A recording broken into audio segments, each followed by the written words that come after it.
You are listening to the Wealth Formula Podcast with Buck Joffrey. Get ready to change your life. Welcome, everybody. This is Buck Joffrey with the Wealth Formula Podcast, coming to you from Santa Barbara, California, Montecito to be exact. And before we get started, I want to remind you of a few things. First of all, this podcast is housed at a website called wealthformula.com. I encourage you to go there for a variety of reasons, including a lot of free resources and videos and also an opportunity to join some of our other lists, including the Accredited Investor Club. If you are an accredited investor, this is a great opportunity for you to join our group and potentially see some opportunities that you might like to deploy capital into. Check that out. Again, Investor Club is at wealthformula.com.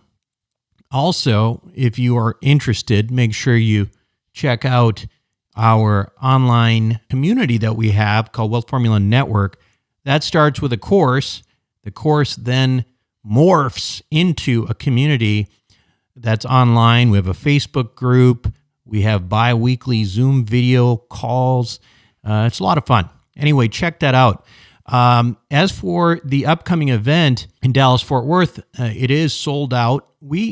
Part of it is because we try to keep it small, right? I'm not really out there to try to have like 1,000 people out there. We just want to have like a small group, and it really gives us the chance to kind of get to know each other. And the best part of it is going to be meeting you in person. So I'm excited for those of you who are coming. Make sure you find me, and let's have some, let's catch up and get to know each other.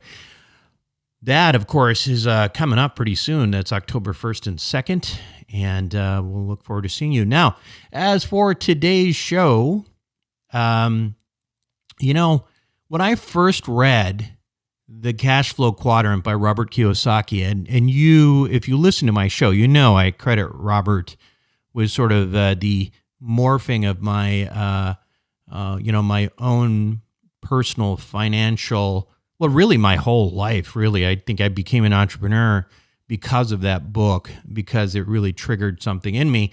And that's why I refer to it as the purple pill. Well, one of the things I was fascinated in that book, beyond this whole quadrant and good types of income to have and not so good types of income to have, and the idea of being an entrepreneur, was this idea that I think a lot of people have when they read the Kiyosaki books about, passive income. I was fascinated by the concept of using earned income to produce streams of passive income that would eventually become a great river that would replace one's earned income altogether. And that is that's obviously a very appealing idea, right? And that concept is great, and it's now what I call Wealth 1.0. And it's really, actually, it's beyond, it's beyond that, because wealth, the rudimentary investing ideas in my head are just being stocks, bonds, and mutual funds. But this is what I call in our alternative space, Wealth 1.0. And you see, while the concept is appealing, the math is not. So why is that? Well, let's just do some simple math to understand the challenges we have. So, most of our group, most of our listeners are high-paid professionals. They're people who are, doctors and entrepreneurs and lawyers and business people who make quite a bit of money. But say, for example, you make $500,000 per year. Okay, and then let's assume then that you're paying 30% of that in taxes per year. That's probably, you're probably paying more than that if you're a W-2 person, but let's just say it's 30%, and that would leave you with about $350,000. Now, let's be generous here and say that out of that remaining $350,000, you invest $200,000 per year into something that yields a consistent 8% cash on cash, which I should say is very difficult to get a consistent, reasonable 8% cash on cash these days. But that's another story altogether. Now, if that were the case, right? If you're getting 8% and you were investing $200,000 per year, how much would you have to deploy out of your pocket, out of your earned income to replace your $500,000 a year income? Well, the answer ends up being like $6,250,000. And if you are investing $200,000 per year, how long would that take you to get there? And that's when it becomes sort of depressing. You see, it would take you about 31.25 years. And by the time that 31.25 years came, your $500,000 probably wouldn't be worth nearly as much as it is today. So then you're back to square one. Okay. I will say, and I admit, what I've used here is very simplified. It's a simplified model, but I think you get the point. This idea is what I'm calling linear cash flow. It's linear, right? It's just like you put money in, you get it out. It's like simple interest versus compounding. So linear cash flow growth is not particularly efficient to get you to your goals. It just takes a long time. It's very, very difficult. And when I realized that, the whole concept of that whole thing kind of, just was like, well, there's got to be a better way than that. Well, there is a better way, in my humble opinion, and that's what I have now labeled as Wealth 2.0. And that is described by what I consider the mathematical wealth formula, which is wealth is equal to mass times velocity and times leverage. So it's hard to describe, but I put, wealth equals and then mass and velocity in parentheses and leverage. You know what I mean? You remember from math, right? Anyway, mass is simply how much you invest. That's all it is. In the formula I just described, if you invested twice as much, $400,000 per year instead of $200,000 per year, you'd get there in half the time, right? Velocity is the amount of time it takes for you to get your money back from your initial investment and to redeploy it into the next opportunity. Now, leverage, you know what leverage is. It's good debt. We can amplify our results with using bank money, like mortgages, or anything else that can lever our investment. Sometimes that's people too. Now, practically speaking, significant growth in your wealth can be obtained by deploying as much capital into your investments into leverage assets that can be quickly refinanced or divested, because that will then allow you to recycle capital rather than simply using the new earned income to grow your wealth, right? Hopefully that's making sense. I assume it will. You can always, replay this because, you can push that 15-second button on your smartphone. Anyway, so here's a well-known example of how that works. You may have heard me talking about this. You may have heard, Tim McCleary talking about this from Western Wealth Capital. But one of the early investors in Western Wealth Capital, invested in multiple assets, multiple offerings, about $750,000. Not at once, right? This is over a couple years, a little bit at a time in multiple deals. And through a series of refinances and divestments, that money in, about 6 years, the principal is now worth over $4 million. So $750,000 to $4 million. Now, so in our early example, of Wealth 1.0, had he simply, looked at trying to get some linear cash flow out of that $750,000 at 8%, he would be getting about $60,000 per year. But now, if he deployed that $4 million into simple 8% cash flowing assets, he would be making $320,000 per year. So the name of the game, the idea here is to grow that principal until you're ready to flip the switch. And when you want to flip the switch, if you do, then you get into something that's linear cash flow and, you sail off into the sunset. You get a couple of, those bathtubs and the Cialis commercials and that's the end of the story. Now, again, I know the modeling is simplistic, but if nothing else, it's illustrative of the power of the Wealth 2.0 model, which is, important. The difference between the two approaches is the difference between checkers and three-dimensional chess. And it's really very powerful once you get into it. And those of you who have been using this formula for the last even 3-4 years are really seeing it now. Now, of course, this is not to diminish the value of straight up cash flow investments. You may want to have some of those in your portfolio as well. After all, mailbox money does certainly make you feel good. You just get it. You open up your mailbox, your bank account, and boom, deposit. That's fun.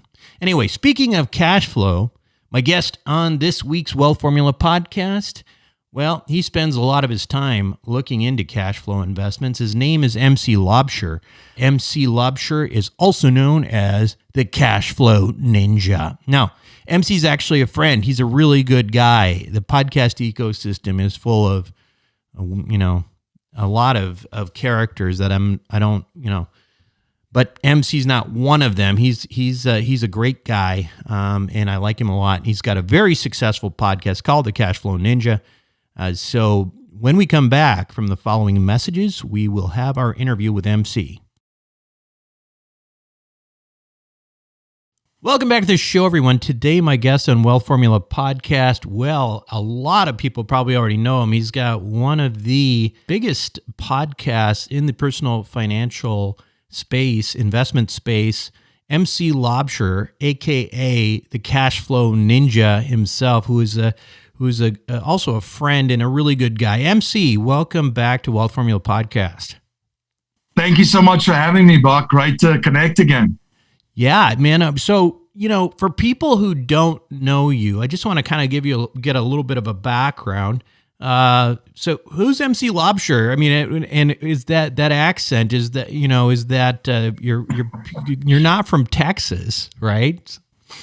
It's not a Pennsylvanian one, right? Yeah, no. So I'm originally from South Africa, and I actually came to the U.S. 20 years ago. It's wow. Time flies when you're having fun. Yeah. My wife and I just realized that the other day. We were chatting, and she's like, "When did you come again?" Yeah. I said 2001, and I'm like, "Wow, that's 20 years."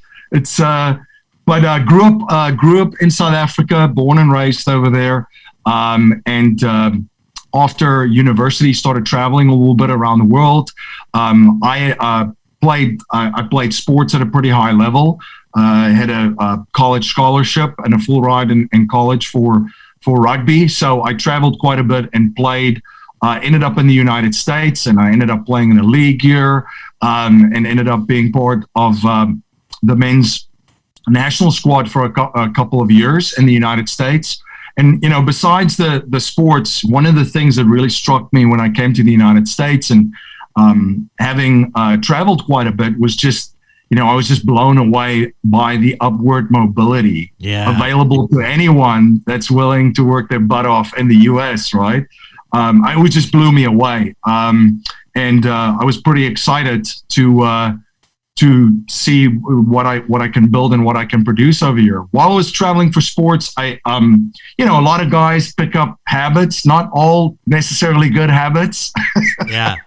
But there's a lot of downtime, that guys, when you're traveling and flying and so forth. So some guys plugged into video games, other guys plugged into other stuff. I picked up some books and started reading on economics and finance, and came across a book that many of your listeners and viewers will be familiar with. So Rich Dad Poor Dad by Robert Kiyosaki. And I kind of went down the rabbit hole and took action right away, bought my first property. This is now 20 years ago too. And, that opened the doors for me for cash flow investing, because I really just, I had this light bulb moment after I bought my first property. It was a single family, a condominium at that stage, added as well, took action. And after I paid all the bills associated with that, there was money left over. And I'm like, wait a second. How many times? Yeah. Is there a catch? How many times can I do this? How many properties can I buy? Right. So that really started that cash flow journey for me. And I have really just pursued cash flow investing since then. right up to about almost 6 years ago, I started the Cash Flow Ninja podcast to accelerate my learning curve. I figured if I speak to the best minds in business and investing once a week, this is going to accelerate my learning, and I'm going to pick up new things, which it definitely has. I started that show 5-6 years ago, and now we've been listened to and downloaded in 180 countries and millions of downloads around the world, and it's turned into an educational platform which we've built out significantly over the past year. And then I'm also invested in a lot of other different businesses and investments and so forth. It's been a fun ride.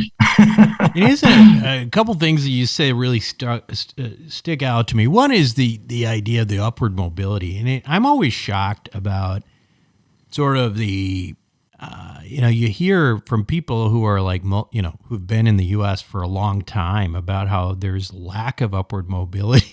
Right. But when you compare it to other countries, there is no other country like the U.S. I mean, I'm one generation from poor family in the third world, right? Not enough to eat, yep. And here I am doing a personal finance podcast, talking about people making millions of bucks and stuff like that. It's just insane.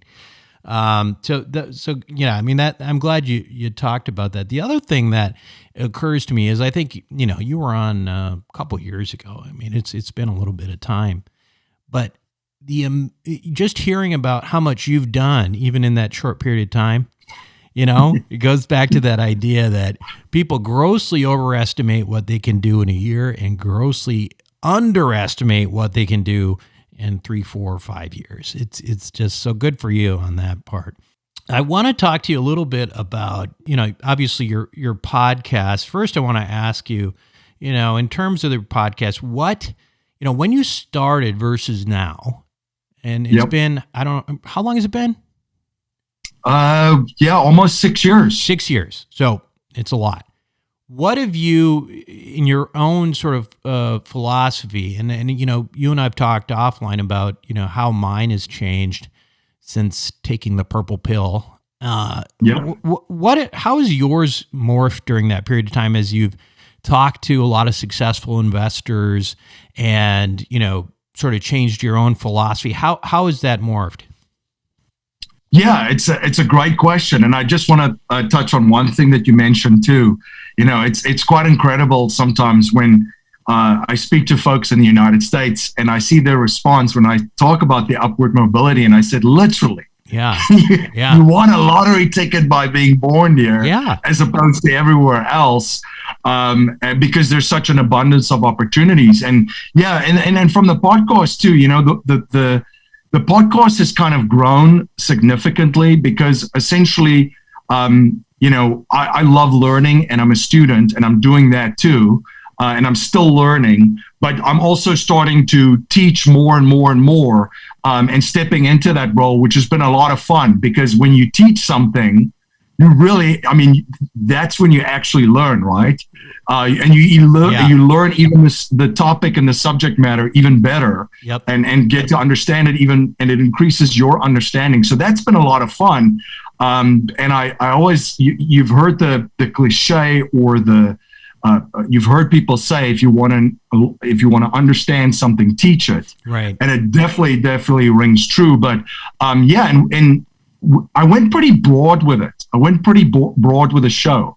Business, real estate, commodities, cryptocurrencies, and blockchain investing, paper assets, and so forth. And we've stayed pretty broad, and we've talked about different trends and so forth. But we have spent a lot of time focusing more on specific niches where there's opportunities now. Real estate obviously being one of them and so forth. But it's been a lot of fun. I continue to learn. I continue to pick up something every single time I speak with someone. And it's been an incredible ride. So, and also what you said, I couldn't in my wildest imagination have thought, 5-6 years into it, it's grown into what it is. And it's just doing something consistently over and over, I still reflect back and I smile at it. 6 months into this, you're like, is only my mom and my sister listening? Oh yeah. No. Yeah. That's, I had to actually quit my podcast after the first few episodes for a year because I was like, why am I doing this? No one's listening. This is silly. Yeah. Then I took it back up, luckily. Yep. But during that time though, like, give me one thing that you used to think, but now you don't think that that's the case and you think totally differently. I'm putting you on the spot because that's a tough one, right? But yeah, what did you used to think that you think differently about now because of this journey? I used to have a mindset too of having to think that I have to figure everything out myself. Mm-hmm. and know everything know everything about a specific topic matter. And what I came to realize is, look, I need to have a certain level of understanding and a certain level of competency, but then I only have to partner with the best person, mm-hmm. and or have team members to then fill in the rest. So I can focus on my skill set and my capabilities and bring in the other folks. We always heard, and in sports that I played, they were always like, well, you have to focus on your weaknesses. Well, essentially, that was kind of the mindset that I had where with the show and just in my business and in the other investments too, it's like, no, I need to focus on what I'm good at, because that's going to be a multiplier for me. And then I need to partner with a relationship that has the complementary skill set and capabilities, and that'll be another multiplier. So I always talked about, my lane, because people are like, MC, you're involved in so many things. What's your lane? Right. You can't possibly have all these lanes. You're human. You're not a robot. Yeah. And I said, no, my lane is people. People is what I'm focusing on, and I invest in people. And I vet people, because I know if I can find the cash flow ninja in the space that is an absolute master in the space that he or she is in, and I can partner with them, I know that then I can capitalize on opportunities in that space. So I don't need to be the person that has every single thing down, but I need to have a certain level of understanding, a certain knowledge base, and then I can find the best folks to do that. Yeah, I'm with you there. It's all about, finding the right people, and this whole business with certainly in real asset space is really about, operations, and it's about the people and less the asset, right? Everybody can, yep. McDonald's doesn't make the best burger. I happen to like McDonald's a lot, but it's hard to argue that they are the best burger in the world, but yet they are the best selling burger. And there's a reason for that. It's because it's the best run company in that space. So, yep. You have a book coming out. Tell us a little bit about the book. Yeah, so the book is called The 21 Best Cash Flow Niches, and this will be available October 1st. But essentially, the question that I get asked more than any other question, besides where I'm from when they hear my voice, is, MC, you've interviewed over 700 people on your show. You have had folks talking about different businesses and commodities and paper assets and real estate, all these different niches in real estate and blockchain technologies and cryptocurrencies. What are some of the most interesting niches that you've covered on your show? And this kept coming up over and over and over. So I figured, you know what? I think I'm gonna go ahead and put it all together in a book for folks to share the 21 best cash flow niches, and I also threw in some bonus niches in there because it was tough. It was tough to narrow it down, right? Sure. And I have to over deliver, of course. But yeah, it's been a lot of fun. It's been a lot of fun actually reflecting, because I worked through. You go back through your library of all the interviews that you've done and all the interesting folks that you've had on, and you revisit all of that. But it's been a lot. It's been a lot of fun doing it. A book is a different thing. I know you've been down that road. It's a different animal. So if you give me a microphone or, tell me to speak somewhere, I can do that. But a book is a different animal. So let's kind of drill down on that. All right, so we're not going to give them all away here. All right, yeah. Give me a few that we might not think about, and why you think they're good opportunities. There's a couple of ones that plays into trends now. That's pretty interesting. So yeah, of course, there's going to be certain businesses in there, certain real estate, different types of real estate in there. There's two asset classes that very well in there: multifamily real estate and also self-storage. But there's some interesting niches where, if you think about it, that plays into big trends. So I'll give you an example. One of the asset classes that I cover in there is cell tower investments. That's a very interesting business. And if you think about it, we all know when we're not near a cell tower or we're running out of reception. Yeah. and then the next thing becomes, we never think about it as a cash flow potential opportunity or a business. But essentially, there's so much growth in that industry. There's a significant amount of development going into cell phone tower infrastructure, and there's a massive business opportunity because of this. We've driven around them, we've seen them. It's real estate that has a cell phone tower on it. There's tenants of that cell phone tower. They're usually carriers with pretty big bank accounts. So it's secured by good, solid carriers. So there's a huge opportunity in that to either develop a cell phone tower project yourself, sign the carriers up, the leases, your tenants, and then sell it to a group of investors for the cash flow. So there's folks that do that, and then there's a group of investors that can actually buy that cell phone tower and then collect the cash flow from it. I thought it was pretty interesting. And especially, as we're going from 4G into 5G and the Internet of Things and so forth, you're just going to see more and more of those opportunities. So I found that was a very, very interesting one. One thing that's very interesting too, and it's playing into another trend, is agriculture and the niches within agriculture. We all think of, farmland, food, livestock, but there's also some great niches within that. So, for example, timber and teak is an investment that I found pretty interesting. It caught my attention, and then I looked into this, and then I'm like, wait a second, wow, like Ted Turner has like how many acres of teak? The Harvard endowment. These are like mega money management teams. They're invested in this. Why? Am I missing something here? Right. It stabilizes, these portfolios pretty well. It's not sexy. It's not great cocktail party conversation to say that I've got a bunch of land with trees on them. It's better than saying you own a bunch of ugly apartments. Yeah, but the last time I checked, even if there's an economy that crashes, if there's a pandemic, trees still grow. That's true. So it was very interesting to learn more about that investment and different investments in agriculture.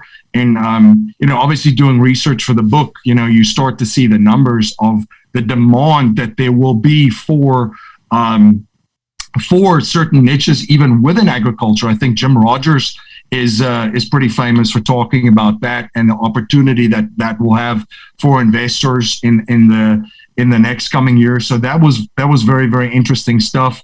Obviously, music royalties is also very interesting. Sure. That was a very interesting topic where, if you think about it, every time you hear a song plays, somebody's getting paid. Yeah. And it was interesting to learn more about that business too. It might be a partial royalty on a song. It might be a full royalty. It might be one song out of an album.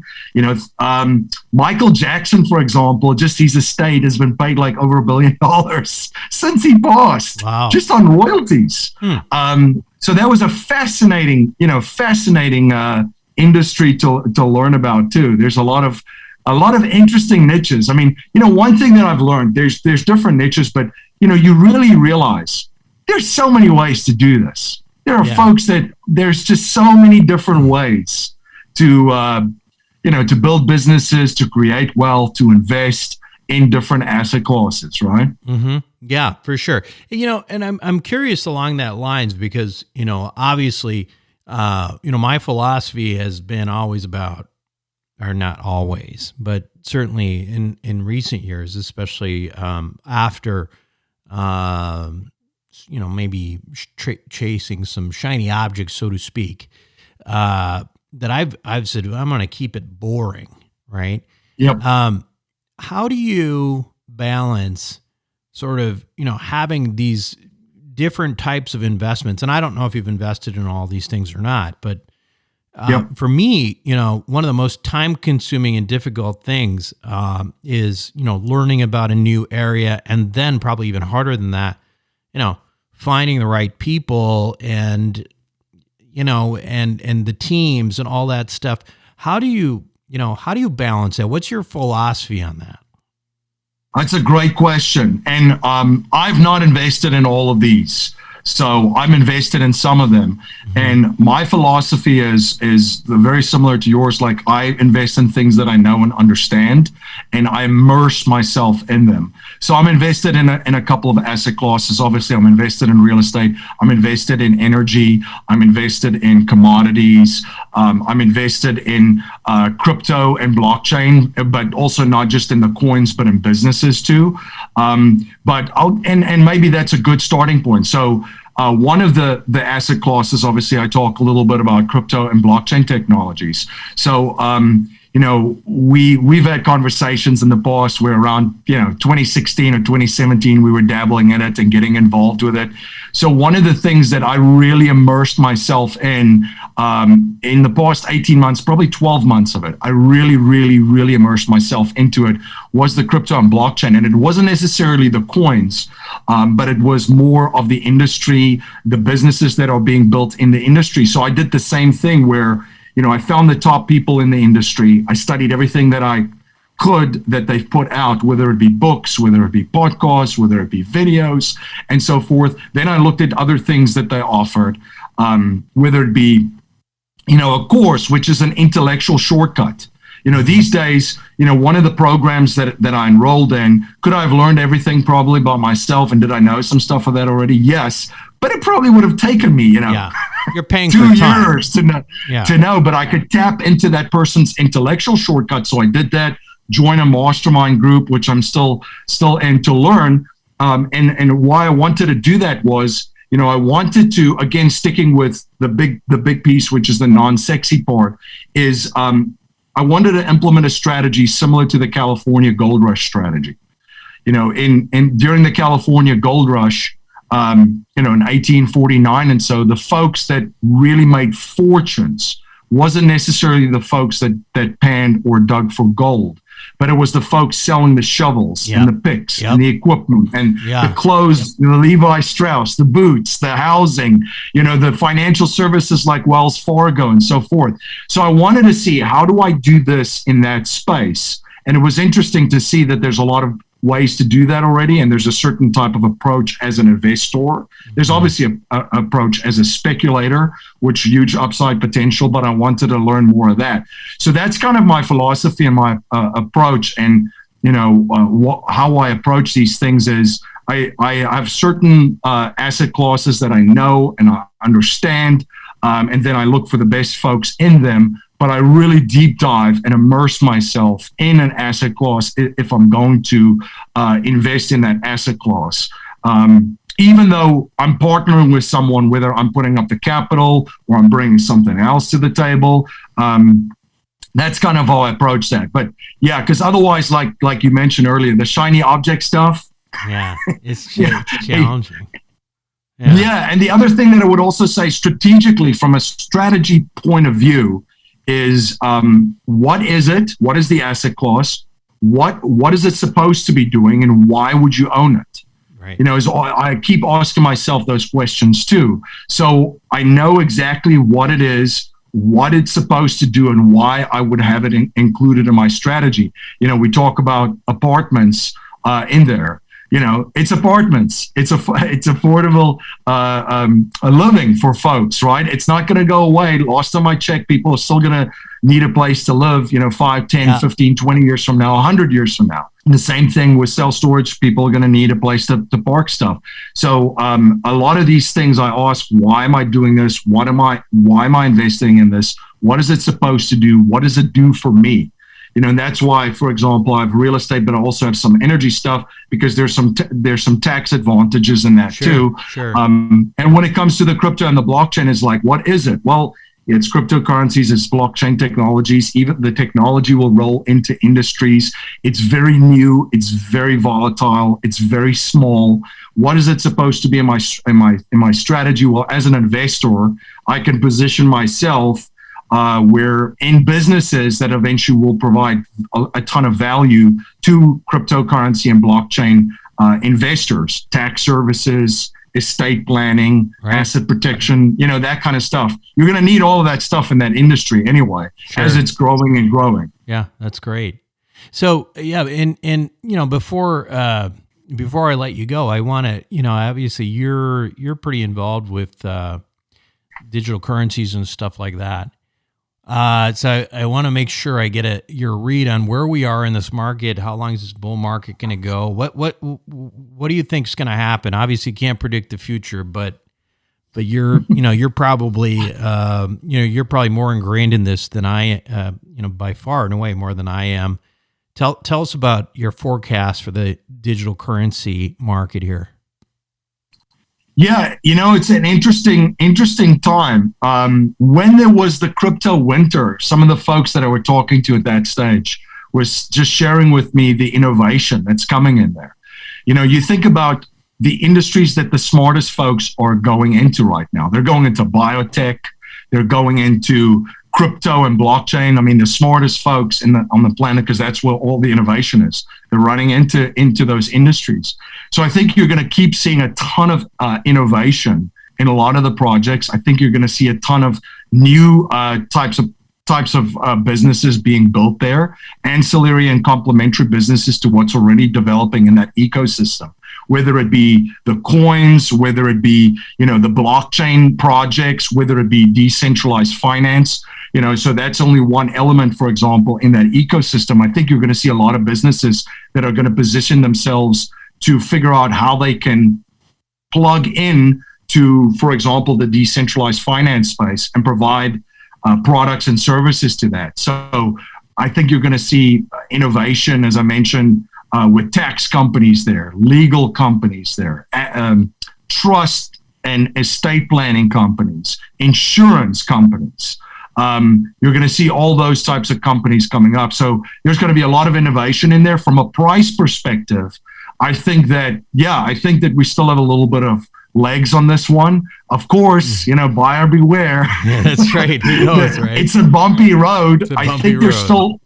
It's a very bumpy road. I think there's still a leg up on this one. If you look at, the Bitcoin, which is kind of like the biggest of them.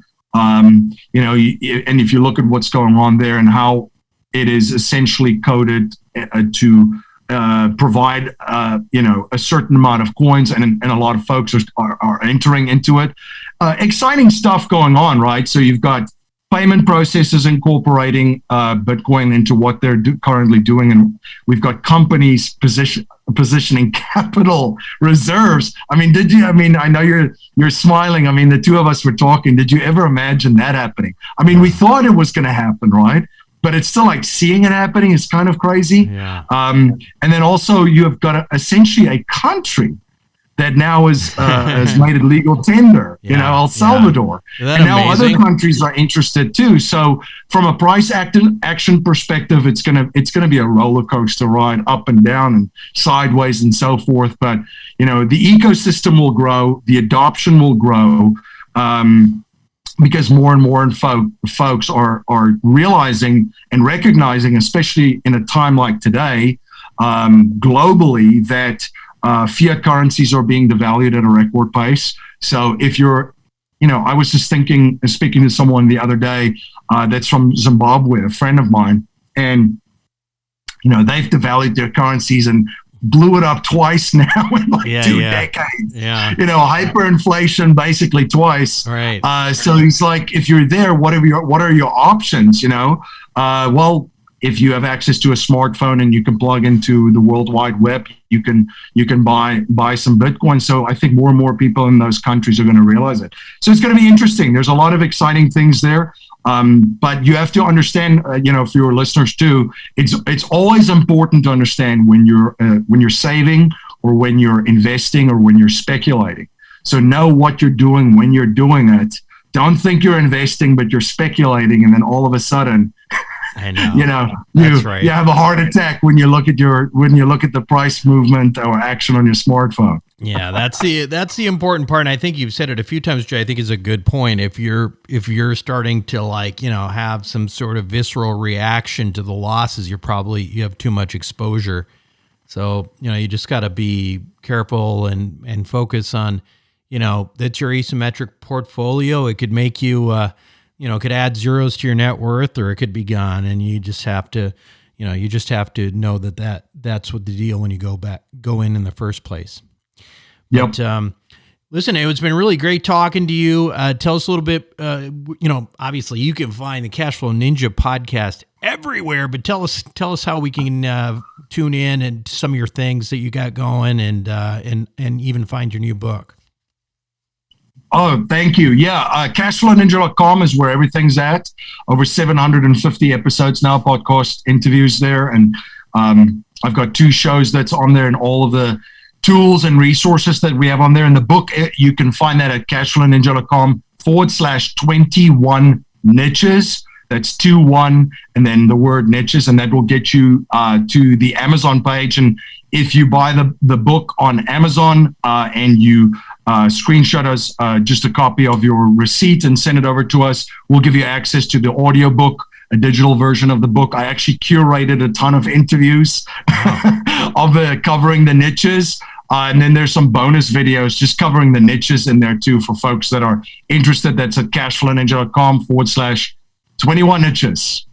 You are a seriously high-tech dude, man. I'm like sort of the old man's podcast, like I just pretty much had the audio and I went video and I thought it was a big deal, but this guy's got audio books. He's got I got to take some lessons. I need a book on that. But hey, listen, MC, it was absolutely great seeing you again, catching up, and let's do it again in the next, see you next year when you take over the world. Thanks for having me on. This has been a lot of fun, my friend. We'll be right back. Welcome back to the show, everyone. Hope you enjoyed it. Again, MC Lobster is a very good guy. Check out his podcast. I mean, he's very prolific, right? I think the big difference between what he's doing and what I'm doing is I'm pretty narrow. I've taken, you heard him talk about it a little bit too. He's taken sort of the broad game. And to me, I don't think I'm smart enough for that. I just have to be narrow and kind of focus in on concepts that work. To me, it's more of a surgical game because I'm a surgeon by training, right? So that's the way I think. But make sure you check out his podcast. He's a great guy. And by the way, just one more reminder, well, 2 more reminders. One, if you want to join our online community, go to wealthformularoadmap.com, take the course, join us, and we have these bi-weekly Zoom video calls, and it's a lot of fun.